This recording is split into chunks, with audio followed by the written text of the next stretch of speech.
Welcome to Zekko Inspection Technology. I am Shrikant and today we are exploring one of the most critical corrosion challenges in austenitic stainless steel, that is intergranular corrosion. It is also known as grain boundary attack. If left undetected, intergranular corrosion can silently weaken stainless steel components, leading to unexpected failures, costly repairs, and serious reliability issues in various critical industries. In this video, I will help you to understand ASTM A262, that the globally recognized standard for detecting susceptibility to intergranular corrosion in austenitic stainless steels. I will break down the key testing practices. Generally, what is IGC? Main purpose of IGC test, reference standards involved in the testing during IGC test, scope of ASTM A262 including details of IGC practice A and practice E, which are widely used in detecting intergranular attack. Whether you are working in quality assurance, fabrication, oil and gas, or material inspection, this guide will help you better evaluate corrosion resistance and ensure long-term material reliability. So let's get started and understand how ASTM A262 helps protect stainless steel from hidden grain boundary corrosion. So let's uncover the real meaning and purpose of the IGC test. IGC or intergranular corrosion test is a specialized corrosion evaluation method used to determine whether stainless steel or certain corrosion resistance alloys are susceptible to intergranular attack, also known as IGA. Intergranular attack is a form of corrosion that occurs specifically along the grain boundaries of the material. This usually happens when the material becomes sensitized due to improper heat treatment, welding exposure, or unfavorable thermal cycles. During sensitization, chromium carbide can form at grain boundaries, reducing the chromium content in those localized areas. As a result, these depleted regions become vulnerable to corrosion even though the rest of the material may still appear unaffected. The main purpose of the IGC testing is to verify whether corrosion resistance alloys maintain their grain boundaries integrity and long-term services reliability. Before performing intergranular corrosion testing, it is important to understand the key reference standards that support proper testing procedures, specimens preparation, chemical requirements, and result reliability. So here you can see there are various standards which are already given in ASTM 262. So I will just refer the names of these standards. You can refer in details in those particular standards. So here first standard is ASTM A370, which provides the general test methods and definition for mechanical testing of steel products, ensuring consistency in material evaluation. Then the next specification is ASTM A380. Then ASTM D1193 specifies the quality requirements for reagent water used during testing. ASTM E3 serves as a guide for proper metallographic specimen preparation, which is especially important when examining microstructure after the corrosion exposure. Then one ISO standard is there, ISO 3651 part 2, and additionally ACS reagent chemical specification ensures that laboratory chemicals used during testing meet the required purity and procedural standards. Together, these reference standards create a strong technical foundation for accurate, repeatable, and internationally accepted IGC testing practices. So now everyone has one question: which materials can be tested by IGC test? So here, with this IGC test, we can test austenitic stainless steel, cast austenitic stainless steel, nickel-based alloys, duplex, super duplex stainless steel, and stabilized stainless steels. Materials generally not tested by IGC test are carbon steels, low alloy steels, ferritic stainless steels, and non-sensitizing materials. ASTM A262 includes several important practices for detecting intergranular corrosion susceptibility in austenitic stainless steel. Practice A is the oxalic acid etch test used for quick microstructural screening. Practice B, known as the Strauss test, uses ferric sulfate and sulfuric acid to detect grain boundary attack. Practice C, or the Hue test, uses nitric acid to evaluate corrosion resistance. Practice E applies copper sulfate sulfuric acid for intragranular attack detection. Practice F is specifically designed for molybdenum bearing stainless steels using a stronger sulfuric acid solution. Together, these practices help ensure proper material selection, corrosion resistance, and long-term service reliability. ASTM A262 offers multiple methods, but industries most rely on practice A for quick detection and practice E for final validation because speed and reliability matter most. Now let us understand practice A of ASTM A262, the oxalic acid etch test. Practice A is a rapid screening test used for classification of each structure in austenitic stainless steels. The main significance of this test is that it allows quick acceptance of specific material lots without the need of time consuming and expensive hot acid immersion test. By examining the microstructure of the oxalic acid etching, this method helps identify whether the material shows acceptable step structure or potentially harmful ditch structures.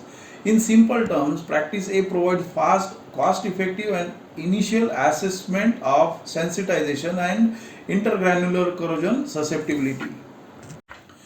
During conducting IGC practice A test apparatus, reagents and material are to be referred from ASTM A262 clause 7 and clause 8. Just go deep into the clause 7 and 8 so you can get all the details. Sampling and test specimen preparation are to be done as per the ASTM A262 clause 9. Then we need to perform etching only under a ventilated hood due to toxic gases. First, we need to polish the specimen properly before testing. Then measure the immersed specimen area in square centimeters and then dip the specimen into 10% oxalic acid solution, also called the etching solution. Adjust the ammeter current to 1 ampere per square centimeter of specimen area on the apparatus used and etch the specimen for 1.5 minutes.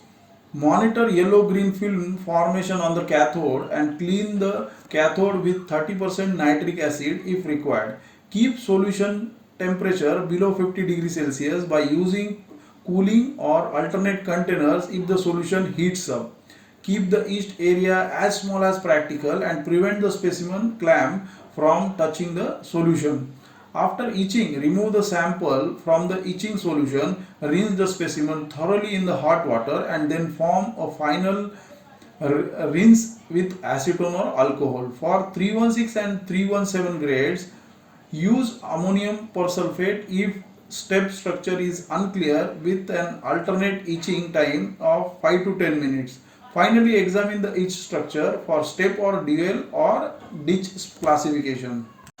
So guys, here you can see on the screen, as per ASTM A262, they have given 7 images for various structures for evaluation of samples, and based on this we have to establish final results for our sample. We can see here the each structures. Figure 1 shows a step structure, figure 2 shows a dual structure, then figure 3 shows a ditch structure, figure 4 it shows isolated ferrite pools, figure 5 indicates interdendritic ditches, figure 6 shows end grain pitting class 1 and figure 7 shows end grain pitting class 2.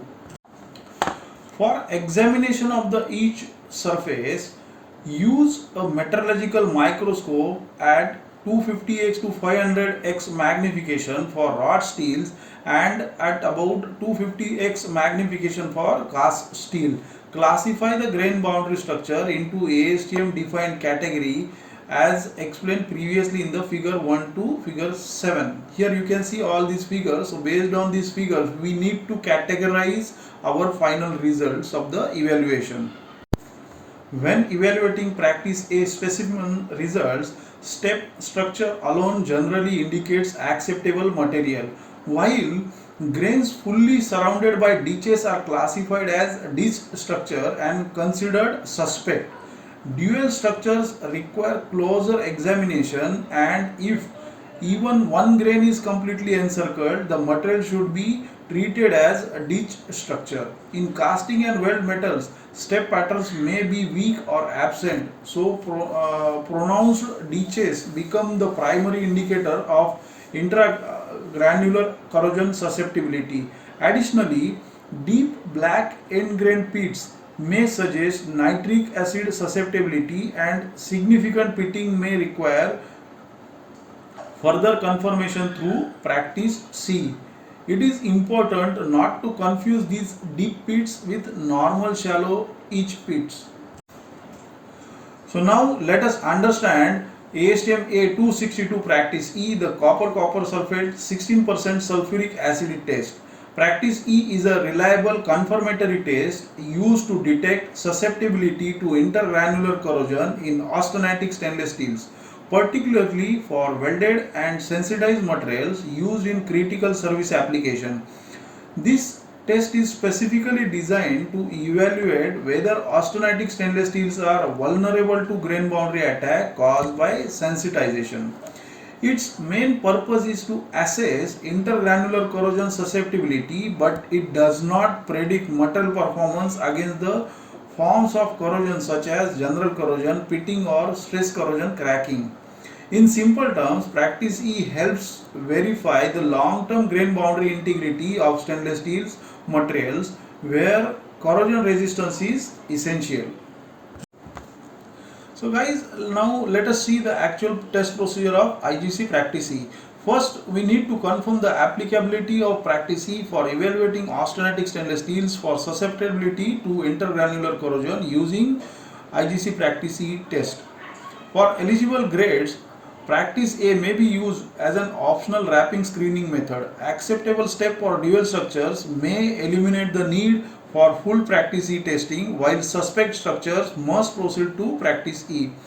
First, prepare the test solution by dissolving 100 grams of copper sulfate in water, adding 100 millimeters of sulfuric acid and diluting to 1000 ml total volume. Add clean electrolytic copper shots or grindings in sufficient quantity to fully surround the specimen. Prepare the specimen by removing scale, machining edges, degreasing thoroughly, and avoiding overheating during grinding. Extra low carbon and stabilized grade should be sensitized to 650 to 675 degrees Celsius for 1 hour when required. Fully immerse the specimen in the boiling solution with 8 mm of solution per square centimeter of specimen area and maintain continuous boiling for a minimum of 15 hours. This is a major test where it is take some longer duration than practice A. After testing, remove the specimen, rinse properly, and remove any adhering copper with concentrated nitric acid if necessary. Finally, bend the specimen 180 degrees over a diameter equal to its thickness. If no cracks or fissures are present, the material passes. Intergranular cracks, fissures, or crazing indicate sensitization and susceptibility to intergranular corrosion. Record all test conditions, heat treatment details, and final observation for compliance documentation. Hey guys, that's all for now. Thank you for watching this detailed guide on intergranular corrosion testing of austenitic stainless steel as per ASTM A262, that is international standard. I hope this video has provided valuable technical knowledge for quality professionals, inspectors, engineers, and fabricational personnel working with stainless steel materials.